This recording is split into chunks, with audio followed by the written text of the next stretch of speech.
نحمده ونصلي ونسلم على رسوله الكريم اما بعد فبسم اللہ الرحمن الرحیم۔ حضرت امام شافعی رحمۃ اللہ تعالی علیہ جو صاحب مذہب امام ہیں، ان کا ذکر خیر آپ کی خدمت میں کئی روز سے چل رہا ہے۔ غالباً کل میں نے آخری باتیں ان کے تقویٰ کے بارے میں عرض کی تھیں، تو ان کی شخصیت کے بے شمار پہلو ہیں۔ اس مختصر سے پروگرام میں کبھی کوئی بات سنا پاتا ہوں، تو سر دست اس وقت جو میرے ذہن میں کچھ باتیں آ رہی ہیں،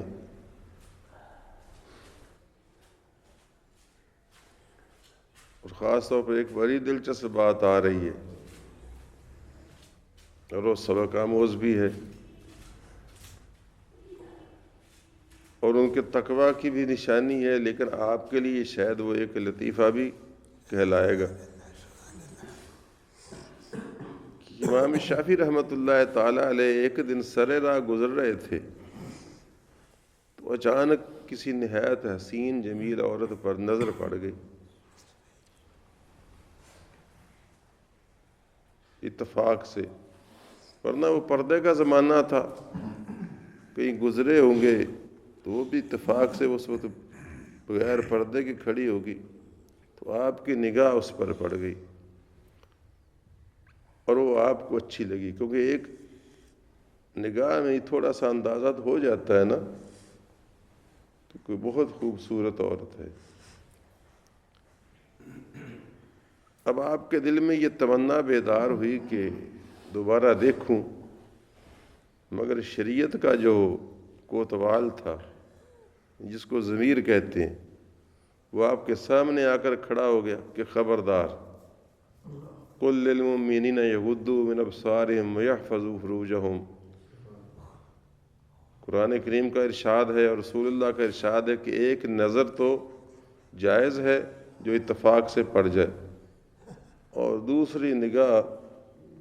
جائز نہیں۔ تو آپ اس کو دوبارہ دیکھ نہیں سکتے تھے، نہ دیکھ پائے، نہ دیکھنا چاہا اور نہ دیکھنے کی کوشش کی۔ لیکن انسان ہے، دل پر دباؤ بہت بڑا، اتنا دباؤ بڑا کہ اس نے مجبور کر دیا دل نے کہ اس کو دیکھا جائے۔ چنانچہ آپ نے کہیں سے دائیں بائیں سے پتہ کروا کے کہ وہ عورت کون تھی، کس کی تھی، تو پتہ چلا کہ وہ خاتون شادی شدہ نہیں ہے، اور فلاں صاحب کی صاحبزادی ہے، لڑکی ہے۔ تو آپ نے اس کے رشتے کی خواہش کی، چونکہ اصل مقصود رشتہ کرنا تھا ہی نہیں تھا، آپ بال بچے دار تھے۔ لیکن اس زمانے میں یہ بہرا رکاوٹ نہیں تھی دو سے زیادہ شادیوں پر، آج کل کی طرح گورنمنٹ سے اجازت نہیں لینا پڑتی تھی، اور نہ بیوی سے، کیونکہ شریعت نے یہ ضروری قرار نہیں دیا، صرف انصاف کرنے کی تلقین کی ہے۔ تو حضرت نے اس کا کافی بھاری حق مار ادا کر کے اس سے نکاح کیا، اور اس کے نکاح کرنے کے بعد اس کو خوب جی بھر کر دیکھا، اور دیکھنے کے بعد اس کے صحبت کیے بغیر ہی اس کا پورا حق مار ادا کر کے اس کو طلاق دے دی۔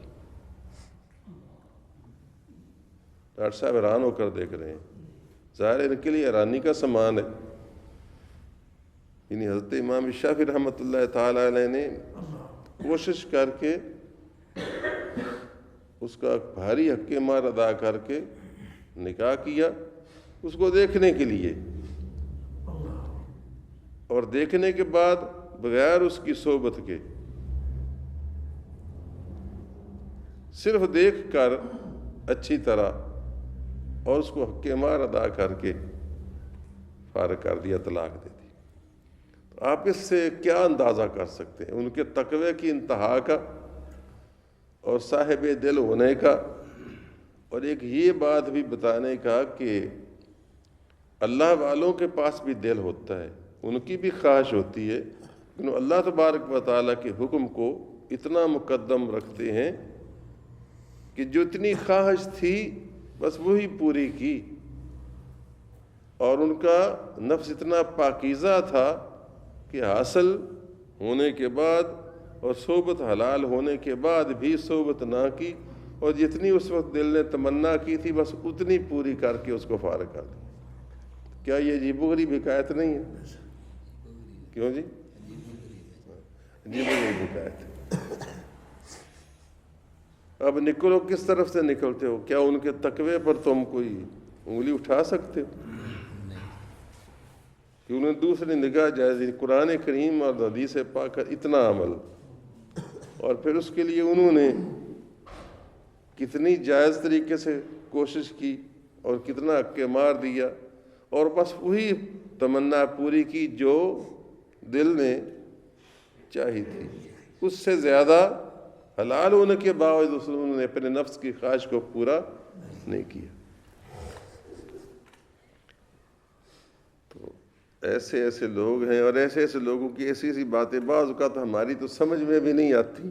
بہرحال لیکن اسے سمجھنے کی ضرورت ہے۔ ایک اور بات ان کی بڑی حاضر جوابی کی ذہن میں آ رہی ہے، اور ان کے پختگی فکر و فن کی، جس طرح آپ کو امام ابو حنیفہ کی بہت ساری باتیں سنائی ہیں کہ یہ سب بزرگ فضلنا بعضهم علی بعض، اس کی تصویر ہے کہ اللہ تعالیٰ نے بعض کو بعض پر، کسی کو کسی لحاظ سے، کسی کو کسی لحاظ سے فضیلت دی ہے۔ یہی وجہ ہے کہ رسول اللہ صلی اللہ علیہ وسلم نے اس بات سے منع فرمایا، اور ہمارے علماء اس کا خیال نہیں کرتے کہ رسول اللہ صلی اللہ علیہ وسلم نے اس بات سے منع فرمایا کہ تم مجھ کو اس طرح ترجیح دو، میری شان اس طرح بیان کرو کہ دوسرے انبیاء کی تحقیر اور تصغیر ہوتی ہو، یعنی یوں محسوس ہو کہ گویا ہمارا نبی سے دوسرے نبی چھوٹے تھے اور تھوڑے مرتبے کے تھے اور پست تھے۔ اس طرح کا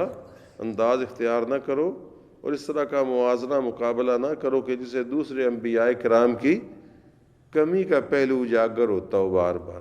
بریلوی علماء اس میں بے احتیاطی بہت زیادہ کرتے۔ قرآن کریم نے دیکھو کتنی احتیاط سے کام لیا، وہ تو اللہ ہے سب کا، لیکن اس نے یوں کہا تلک الرسل فضلنا بعضهم علی بعض، یہ رسول ہیں، ہم نے بعض کو بعض پر فضیلت دی۔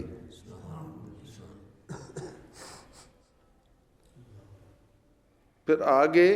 نام لیے بغیر منہم من کلم اللہ، بعض ان میں سے ہیں جن سے اللہ نے کلام فرمایا،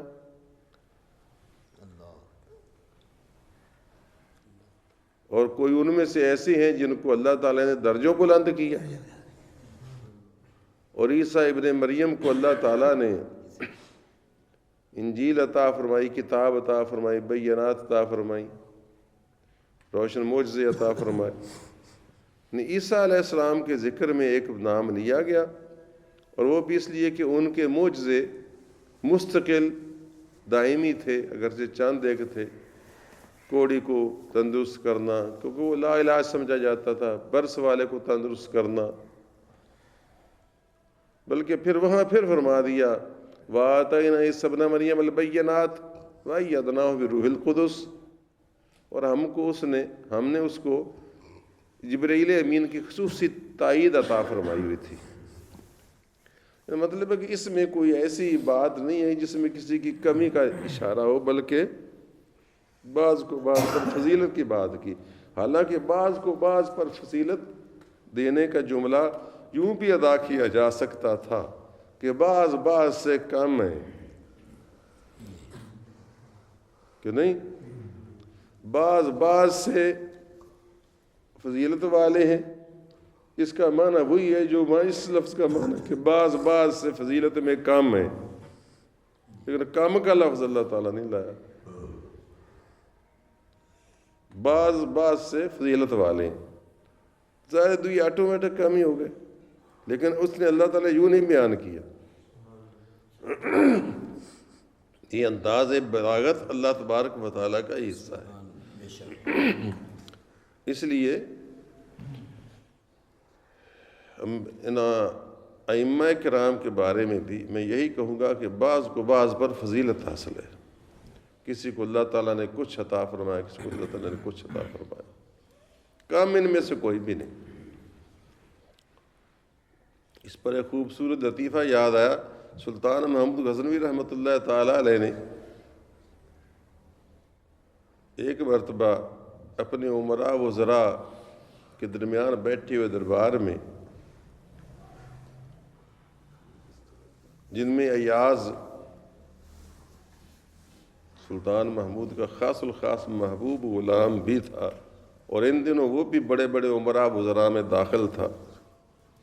وہ بھی موجود تھا. تو بادشاہ نے زمین پر 2 لکیریں کھینچی، برابر قد کی، برابر لمبائی کی،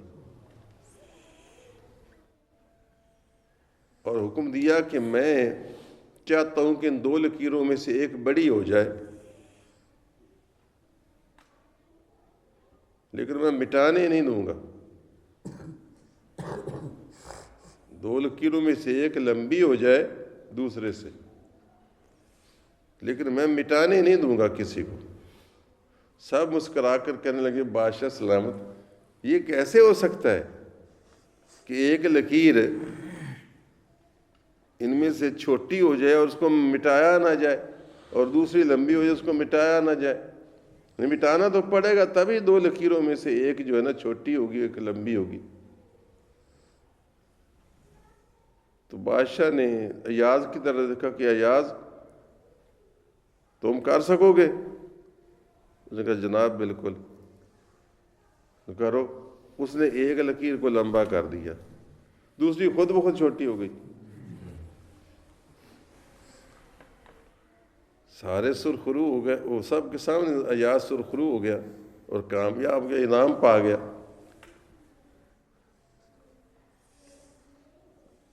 تو ایاز سے بادشاہ نے پوچھا کہ ایاز کیا بات ہے کہ تم فتح یاب ہو گئے اور یہ ناکام ہو گئے؟ انہوں نے کہا حضور بات یہی ہے، اپنے اپنے کردار کی بات ہے. یہ ہر وقت دوسرے کو گھٹانے میں لگے رہتے ہیں،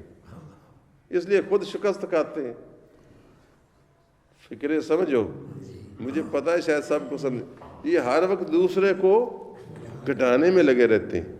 کیونکہ یہ چاہتے تھے کہ ایک کو چھوٹا کیا جائے اور وہ مٹائے بغیر کیسے ہو سکتی ہے. اور میری کوشش تھی کہ دوسرے کو بڑھایا جائے، اس وجہ سے میں کامیاب ہو گئے. تو جو بندے دوسروں کی تعریف کرنے کی کوشش کرتے ہیں، دوسروں کو بڑھانے کی کوشش کرتے ہیں، وہ خود بڑھ جاتے ہیں. اور جو حسد کرتے ہیں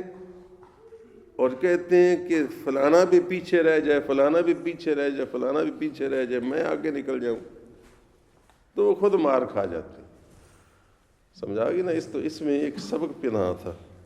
تو مطلب ہے کہ ہمیشہ دوسروں کو اپنے سے بہتر پیش کرو. کل اگر کل شریف کی مجلس میں آپ تھے تو مجھے معمولی سا وقت، ویسے زبردستی سے ہی وہ لیا گیا، بظاہر دیا گیا تھا، حقیقت وہ لیا جا رہا تھا. آپ کو تو پتہ شاید تھا یا نہیں، آپ گئے یا نہیں گئے. بہرحال 5-10 منٹ میں نے سارے کھاتے پورے کر دیے اور کوشش کی کہ سب کو کسی نہ کسی طریقے سے اس کی عزت کا سامان بناؤں. حالانکہ ہماری اماں جان بیچاری اس لحاظ سے خوش قسمت تھی کہ اس کے بیٹوں میں بعض بہت بڑے قابل اور عالم اور فاضل اور حافظ تھے، اور اس لحاظ سے بیچاری بد قسمت تھی کہ اس کے بعض بچے، بعض اولاد میں سے ایسے لوگ تھے جن کے کاروبار اچھے نہیں ہیں. تو میں نے بڑی صفائی سے اس کی نسبتیں بیان کی اور تقریباً ساری بیان کر دیں. اور جیسا جمعہ بھی میں نے کیا تھا کہ ماشاءاللہ وہ ہماری ماں ایسی منفرد تھی کہ اس نے ایسی آل اولاد چھوڑی ہے جس میں کسی نے تو قرآن کریم کی سینچریاں بنائی ہیں، کسی نے عمرے کرنے کی سینچریاں بنا دی ہیں، کسی نے دکانوں کی سینچریاں بنا دی ہیں، کوئی بہت بڑے بہادر اور دلیر ہیں، کوئی بہت بڑے نیک اور دیانتدار ہیں، یعنی گویا کہ اشاراتاً کنایاتاً میں نے سب کا کھاتا پورا کر دیا، اور وہ سمجھ رہے تھے کہ گویا ہماری سب کی آفت صاحب نے تعریف کر دی۔ تو 5 منٹ میں نہایت محتاط انداز میں سب کا حق ادا کرنا یہ ایک بڑا اہم کام تھا، اور الحمدللہ تعالیٰ یہ میں ہی کر سکتا تھا۔ دوسرا کوئی اس موضوع پر تقریر کرتا بھی تو دائیں بائیں کی تقریر کرتا رہتا، پھر جس میں ان کا ذکر خیر برائے نام ہی ہوتا، اور بھی جملے بڑے معنی دار تھے اس میں، جس کو سمجھدار اس کی داد دے سکتے تھے۔ تو یہ اللہ تبارک و تعالیٰ کی طرف سے خاص ان بزرگوں کا صدقہ ہوتا ہے جن کا میں ذکر خیر کر رہا ہوں۔ مجھے یاد آیا امام احمد بن حنبل رحمۃ اللہ تعالیٰ علیہ کا فتویٰ یہ ہے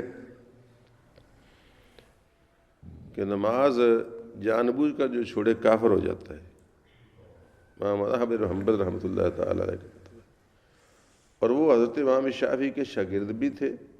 اور یہ اس طرح کے شاگرد نہیں تھے جس طرح آج کل کے ہمارے شاگرد ہوتے ہیں کہ جو ہم سے پڑھا ہے اس کی مجال نہیں کہ ہمارے سامنے کوئی اپنی رائے بھی پیش کرے، نہیں سمجھے؟ کیونکہ ہمارا شاگردوں سے فاصلہ عموماً ایسا ہوتا ہے کہ جیسے استاد ویسے ہی شاگرد ہیں، تو استاد کے پلے بے مشکل کچھ ہوتا ہے، پھر آگے شاگرد کے پلے کیا ہونا کہ وہ استاد سے کوئی سوال کرے یا جواب کرے یا بات سمجھنے کی کوشش کرے۔ اور اگر کوئی ماشاءاللہ ہمارا شاگرد کوئی تھوڑا سا جاندار ہو جائے تو وہ اپنے استاد کی عزت تو کیا اس کے مقابلے پر اتر آتا ہے، لیکن وہ ایسے نہیں تھے۔ وہ ایک حدیث بھی لے لیتے تھے تو اس کو استاد سمجھتے تھے، اور اپنی فقاہت اور ثقافت کے باوجود اس کو اپنے سے بڑھ کر ہی ساری عمر تصور کرتے تھے کہ میں نے اس سے فیض حاصل کیا۔ اسی وجہ سے یہ بزرگ ایک دوسرے کے شاگرد بھی ہیں، لیکن علیحدہ مستقل امامت کے عہدے پر بھی فائز ہیں، یعنی امام بھی اپنی جگہ مستقل ہیں، اور ان کی رائے میں اختلاف بھی ہے بعض مسائل، چھوٹے چھوٹے مسائل میں، لیکن آپس میں محبت اور اتفاق بھی ہے، ایک دوسرے کا احترام اور ادب بھی ہے۔ چنانچہ دیگر ائمہ کے نزدیک، بعض دیگر ائمہ کے نزدیک نماز نہ پڑھنے سے جان بوجھ کر نہ چھوڑنے سے کافر نہیں ہوتا۔ مثلا امام ابو حنیفہ کا فتویٰ بھی یہی ہے کہ نماز جان بوجھ کر نہ پڑھنے والا سخت گناہ گار ہو جاتا ہے، گناہ کبیرہ ہے۔ ہاں البتہ اگر وہ جانے کہ نماز فرض ہی نہیں تو پھر کافر ہو جاتا ہے، لیکن اگر نماز کو فرض سمجھے اور اپنی کوتاہی کو مانتا ہو اور نہ پڑھے تو کافر نہیں ہوتا، البتہ یوں سمجھو کہ کفر کی سرحد پر کھڑا ہے، پتہ نہیں کب پرلی طرف پاؤں جا پڑے۔ اور یہ بھی حکم ہے کہ اس کو پکڑا جائے، اسلامی حکومت اس کو پکڑے، توبہ کروائے جبراً اور نماز پر لگائے، پھر اگر انکار کرے تو صورت میں کوئی اور فتویٰ ہے، لیکن عام حالات میں نماز نہ پڑھنے والے کو ہم کافر نہیں کہہ سکتے۔ اور جو حدیثیں ظاہر اس طرف اشارہ کرتی ہیں، مثلا حضور اکرم صلی اللہ علیہ وسلم کا یہ فرمانا کہ الفرق بین العبد والکفر ترک الصلاۃ، کہ ایماندار اور کافر کے درمیان نماز کا فرق ہے، تو اس سے ہم اس کو ظاہری معنی پر محمول کرتے ہیں کہ فرق یہی ہے کہ یہ فرق کر دیتی ہے کہ وہ کافر ہے اور وہ مومن، کہ نماز پڑھ رہا ہے تو ظاہر نظر آئے گا یہ مومن ہی ہے تو نماز پڑھ رہا ہے نا، اور نہیں پڑھ رہا تو یہی گمان گزرے گا کہ شاید یہ مسلمان نہیں ہوگا جو نہیں نماز پڑھ رہا، لیکن کیا واقعی کافر ہو جاتا ہے یہ مراد نہیں اس کا۔ تو اس طرح کی تعویلیں علماء کرام نے رسول اللہ کی ارشادات کی وجہ سے کی ہیں، بہرحال یہ کوئی اپنی طرف سے تعویلیں نہیں کی ہیں۔ اور الحمدللہ کہ علماء کرام کی، ائمہ کرام کی یہ جو تعبیر اور تعویل ہے یہ ہمارے لیے مفید ہے، ورنہ یہ ساری پبلک جو باہر پھر رہی ہے، اور ان میں سے ہم میں سے بھی کئی ہوں گے جنہوں نے 5 وقتہ نماز شاید ہمیشہ نہ پڑھی ہو، پھر ہمارا تو جنازہ بھی جائز نہیں ہوگا۔ تو امام احمد بن حنبل کا فتویٰ بھی ابتدا میں یہی تھا کہ نماز جان بوجھ کر نہ پڑھنے والا کافر ہو جاتا ہے۔ امام شافعی رحمۃ اللہ علیہ ان کے استاد بھی ہیں۔ خود امام شافعی امام مالک کے اور امام محمد بن حسن شیبانی کے، تو امام شافعی نے ایک دن امام احمد بن حنبل سے کہا کہ تمہارا یہ فتویٰ ہے کہ نماز نہ پڑھنے والا کافر ہو جاتا ہے، تو اس کافر کے مسلمان ہونے کی صورت کیا ہے؟ تو انہیں جھٹ فرمایا کہ اس کو نماز ادا کرے، وہ نماز ادا کرے۔ تو آپ نے فرمایا کیا کافر کی نماز ہو جاتی ہے؟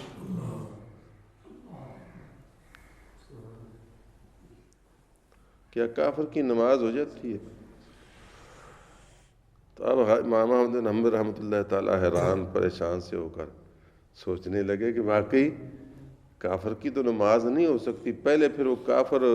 نئے سرے سے ایمان لائے تو پھر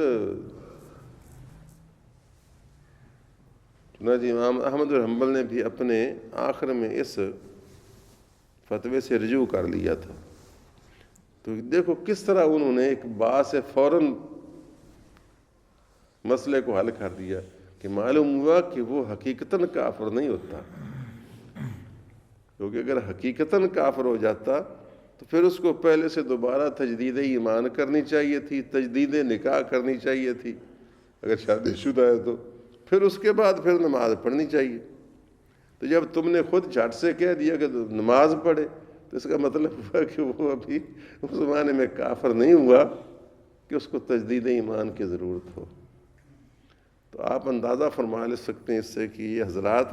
کتنے بالغ نظر اور کتنے ہی لاجیکل انداز سے سوچتے تھے۔ تو میرے دوستو، اس طرح حضرت کو بڑی بڑی آپ کی نصیحتیں بھی ہیں۔ ان نصیحتوں میں ایک نصیحت جس کے طرف میں نے اشارہ کیا تھا یہ تھی کہ جو عالم دین رخصت پر عمل کرتا ہے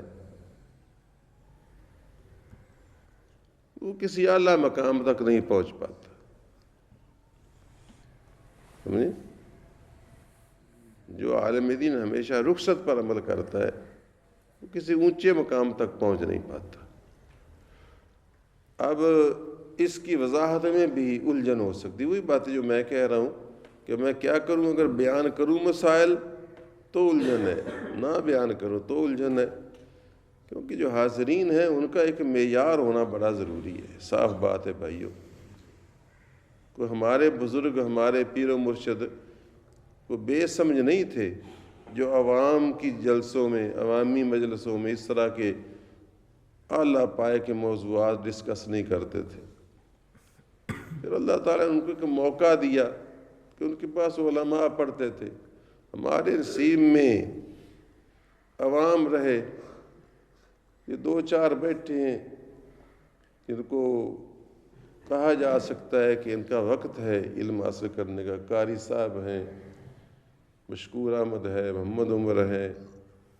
ارشاد صاحب ہیں، محمد احمد ہے، یا کچھ اور اس میں 2-4 ہوں گے۔ تو اس طرح کے حضرات جو ہیں جن کو اس سے فائدہ اٹھانا چاہیے۔ یہ تقریباً کافی سمجھدار ہو گئے ہیں، ڈاکٹر صاحب بھی ان میں شامل ہیں، لیکن ڈاکٹر صاحب آوارہ گرد طالب علم ہیں، اس وجہ سے جو آوارگی ہو تو چاہے کتنا بھی ذہین فتین کیوں نہ ہو وہ بندہ نا اچھے نمبر نہیں لے پاتا۔ کیوں نہیں؟ شاگرد استاد پڑھتے رہے نا، آپ جو ذہین فتین تو ہو، سمجھدار بھی ہو، طبیعت میں کچھ آوارگی ہو کہ کبھی ادھر نکل جائے کبھی ادھر نکل جائے، تو وہ الجھا رہتا ہے بیچارہ. جو دوستوں تو میں عرض کر رہا تھا کہ یہ بات اب سمجھنے کی ضرورت ہے، تھوڑا سمجھنا اس کو، کہ جو عالم رخصت پر عمل کرتا رہے وہ کبھی اونچے درجے پر فائز نہیں ہو سکتا. ایک ہوتی ہے رخصت، ایک ہوتی ہے عزیمت. یہ عزیمت زے کے ساتھ ہے، زوئے کے ساتھ نہیں ہے، یعنی پختگی. اللہ تعالیٰ نے فرض تو فرض ہی ہے، فرض تو فرض ہے، واجب تو واجب ہے، اس میں تو کوئی گنجائش نہیں رکھی کس لیے. اور بعض سنن ہیں، پھر سنن میں بھی قسم ہیں، کوئی رواتب ہیں، کوئی دوسری ہیں، بہرحال کوئی مؤکدہ ہیں، کوئی غیر مؤکدہ ہیں، کوئی نوافل ہیں. تو بعض میں ضرورتاً علماء کو اجازت ہے. مثلا ایک بندہ ہے، عالم دین ہے، وہ لوگوں کے حوائج میں مصروف رہتا ہے، کسی کو فتویٰ دے رہا ہے، کسی کو مسئلہ بتا رہا ہے، کسی کو دم کر رہا ہے، کسی کو تعویذ دے رہا ہے، تو اس کے لیے نوافل وغیرہ سنن میں کچھ رعایت بھی ہے، وہ ویل کر سکتا ہے. لیکن یہ صورت وہ ہو رہی ہے بیان جس میں کوئی خاص مجبوری نہ ہو، نہیں سمجھے. اور ایسے ہی عالم دین جو ہے رخصت پر ہی عمل کرتا رہے کہ کوئی نہیں، یہ نفل ہی ہے نا چھوڑ دیے، یہ غیر مؤکدہ سنتیں ہی ہے نا چھوڑ دیں، اچھی بھلی فرصت کے ہوتے ہوئے، بڑھاپا پہ نہیں، کوئی پریشانی پہ نہیں، تو ایسے ہی نفل بیٹھ کر پڑھنے شروع کر دیے. سمجھ آ رہی ہے؟ یا پتہ ہوتا ہے علماء کو کہ یوں کرنے سے کوئی حرج نہیں، مثلا سبحانک اللہم و بحمدک کا نہ بھی پڑھا جائے تو نماز ہو جاتی ہے، تو بغیر کسی مجبوری کے مثلا جماعت سے ملنا ہو تو بندہ چھوڑ سکتا ہے. تو یہ علم ہے، وہ سارا معلوم ہونا چاہیے. بہرحال تو بعض علماء اسی پر عمل کرتے رہتے ہیں. تو فرمایا جو رخصتوں پر ہی عمل کرتے رہے نا، اور مجبوری کے بغیر ہی رخصتوں پر عمل کرتے رہے، تو وہ کسی اونچے مقام پر نہیں پہنچ سکتے. عالم کا عمل تقاضا کرتا ہے کہ اس کو عزیمت پر عمل کرنا چاہیے، یعنی حتی المقدور کوشش کرنی چاہیے کہ میری عبادت، میری ریاضت، میرا عمل، میری پختگی دین پر دوسروں سے زیادہ ہونی چاہیے. تو اس سلسلے میں پھر معلوم بھی ہونا چاہیے، میں آپ کو چونکہ بتا رہا ہوں نا، کیا آپ کو پتہ ہے، یقیناً صاحب علم بچوں کو تو پتہ ہوگا کہ سب سے تاکیدی سنتیں کون سی ہیں نمازوں میں؟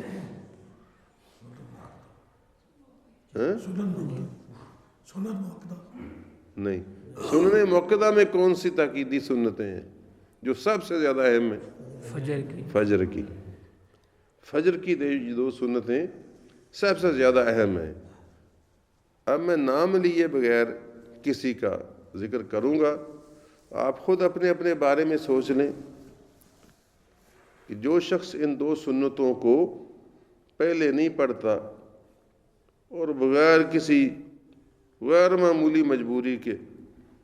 ایک تو ہے نا کہ اتفاق سے نہیں پڑھ سکا اور جماعت کھڑی تھی تو آ گیا اور جماعت کے ساتھ مل گیا، کیونکہ اب پاس پڑھ نہیں سکتا، کیونکہ پاس پڑھنی امام ابو حنیفہ کے نزدیک تو ہے، جائز نہیں ہے. اب ظاہر اتنی شدید سردی ہے، باہر پڑے گا تو بڑا مشکل ہے. پھر بعض اوقات ہمارے قاری صاحب تو لمبی قرات کرتے ہیں، وہ چھوٹی قرات ہو تو پھر نماز جماعت ساری چلی جانے کا خدشہ ہوتا ہے. تو ایسی صورت میں اگر اس سے رہ جائیں تو میں یہ تو نہیں کہتا کہ اس نے بہت کبیرہ گناہ کیا، لیکن عام حالات میں اس کو یہ سمجھنا چاہیے کہ اب جو وہ پڑھے گا وہ سنتیں رہ ہی نہیں جائیں گی. اب جو دو دن نکلے پر پڑھے گا نا، وہ سنتیں نہیں رہ جائیں گی، وہ دو نفل ہیں، چاہے پڑھے چاہے نہ پڑھے. چاہے پڑھے نہ پڑھے سے مراد یہ نہیں کہ نہ پڑھے اور پڑھے کا برابر ہوگا، ویسے تو پڑھے گا تو دو نفلوں کا ثواب تو مل جائے گا، وہ پھر بھی اچھا ہے، لیکن وہ سنتیں رہ ہی نہ گئیں. تو سب سے تاکیدی سنتیں رہ گئیں. اب مجھے تو یہ مسئلہ معلوم ہے، لیکن مجھے صاف بات ہے، کبھی کبھی محمد احمد صاحب، قاری اصغر مشکور، یا ہمارے قاری یوسف صاحب، ان پر میں نظر رکھتا ہوں، میں ان کا استاد ہوں، یہ مجھے پیر و مرشد نہ سمجھے، میں تو پیر و مرشد سے زیادہ راکھی ان کی کرتا ہوں۔ میں یہ خیال رکھتا ہوں اور مجھے یہ ڈر ہوتا ہے کہ کئی مرتبہ تو یہاں یہ سنتیں پڑھ رہے ہوتے ہیں، کئی مرتبہ جماعت کھڑی ہو جاتی ہے تو محمد احمد، مثلا میں محمد احمد بطور مثال نام لے رہا ہوں، یہ میرا خاص معتمد ہے، تو یہ دوڑ کر وضو کرنے جا رہا ہوتا ہے، اب پتہ نہیں پہلے پڑھ چکا یا نہیں پڑھ چکا، کئی سب قاری صاحب آئے تو یہاں سنتیں پڑھتے ہیں، کئی مرتبہ دیر سے پہنچے تو جلدی سے جماعت میں کھڑے ہو جاتے ہیں، کئی مرتبہ مشکور کچھ اور کرتا ہے، کبھی مجھ کا دیر آتا ہے، تو میں یہ الزام نہیں لگاتا کسی ایک پر، لیکن میری فراست جو اللہ تعالیٰ نے مجھ کو بصیرت عطا فرمائی ہے وہ مجھے یہ شک ڈال دیتی ہے کہ اس کا ایک معمول تو ہے نہیں، یا تو ہمیشہ گھر سے پڑھ کے آتا ہو تو پھر میں مانوں کہ ہمیشہ گھر سے ہی پڑھ کے آتا ہے، اور اگر یہ گھر سے کبھی پڑھ کے آتا ہے اور کبھی زیادہ تر یہاں پڑھتا ہے، ٹائم ہو تو یہاں پڑھ رہا ہوتا ہے، ٹائم نہ ہو تو نہیں پڑھ رہا ہوتا، تو یہ کیا ہو؟ کہیں یہ ایسا نہ ہو کہ جس طرح آج کل کے عام مولویوں اور اماموں کی حالت ہے، اللہ کی پناہ، میں کیا کروں، میں کہوں تو ڈرتا ہوں، نہ کہوں تو ڈرتا ہوں، مجھے شک ہے اور میرے علم میں ہے کہ بعض جگہ امام بغیر وضو کے جماعت کرا دیتے ہیں، خاص طور پر ان مساجد میں جہاں مارش اللہ نافذ ہیں، نہیں سمجھو، جہاں مارش اللہ نافذ ہے نا، مارش اللہ نافذ، مارش اللہ جانتے ہو کہ جہاں ایسی کمیٹیوں کی حکمرانی ہے کہ جو امام کی جان میں اٹکے ہوئے ہیں، جان کا روگ بنے ہوئے ہیں، جہاں امام کی ایسی کی تیسی ہو جاتی ہے اگر 2-4 منٹ اوپر ہو جائے تو وہاں وہ بیچارے بھی مجبور ہوتے ہیں، یا دیہاتوں میں جو وڈیروں کے جگیرداروں کے امام ہیں اور اتفاق سے جگیردار صاحب نماز پڑھتے ہوں، تب وہ بیچارے کچھ اس وجہ سے کہ عام انسان ہیں، سب کا تقویٰ بھی معیاری نہیں ہوتا جس طرح آپ لوگ، لیکن آپ کا تو ڈھکا چھپا رہ جاتا ہے، اور رہ جائے تو رہ جائے چلو، لیکن امام کا معاملہ جو ہوتا ہے بڑا ٹیڑھا ہوتا ہے۔ آپ اب لیٹ آئے مثلاً، کہا کس نے آپ لیٹ آئے، آپ امام بیچارہ لیٹ آئے تو اس کی جان پر بناتی، نہیں سمجھے ہو، تو یہ بیچارے اماموں کی بھی مجبوری ہے، تو اس وجہ سے عوام کو ائمہ کرام پر مسلط نہیں ہونا چاہیے، میری مراد یہ ہے، میں بڑے سلیقے سے بہت سارے مسئلے بیان کر گیا ہوں، اور آپ اپنے میرے دلوں میں سوچ سکتے ہیں کہ جس کے لیے میں بیان کر گیا ہوں، تو اس وجہ سے پلیز کوشش کیا کریں کہ آپ ایسے عالم بنیں، ایک ایسے امام بنیں کہ جو تقوی کو مقدم رکھیں، اور یہ تو عام معمول ہے کہ امام صاحب عین وقت پر آئے ہیں، اب 4 سنتیں پڑھنے کا وقت نہیں ہے تو جماعت کروا دی، کوئی کہتا بھی نہیں ہے، وہ بعد میں پڑھ لیں گے، حالانکہ ائمہ کرام کا یہ یعنی فتویٰ ہے کہ کسی امام کو سنتیں پڑھے بغیر جماعت کروانا مکروہ تحریم ہے، کیوں بھلا؟ کہ سنتیں چھوڑنے کی اجازت اس کو ہے جو دیکھے کہ جماعت کھڑی ہو گئی اور اب میں